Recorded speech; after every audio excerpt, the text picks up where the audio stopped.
Hi, how are you? Today we're going to see how to send money from the United States to India, okay?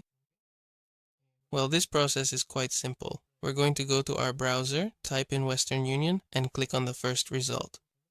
Here, you'll see that this screen will open. If necessary, we'll register and then we'll click on Send Money, okay? It usually looks like this. It usually appears on your screen like this, specifically in the area where it clearly indicates and says Send Money. We will then proceed to click on this particular option, and subsequently you will observe that a new interface or window will smoothly open up for your interaction. Well, this particular part of the process is generally quite straightforward and easy to comprehend. It essentially involves a simple matter of... Here, you select India. Sorry, you absolutely have to choose India.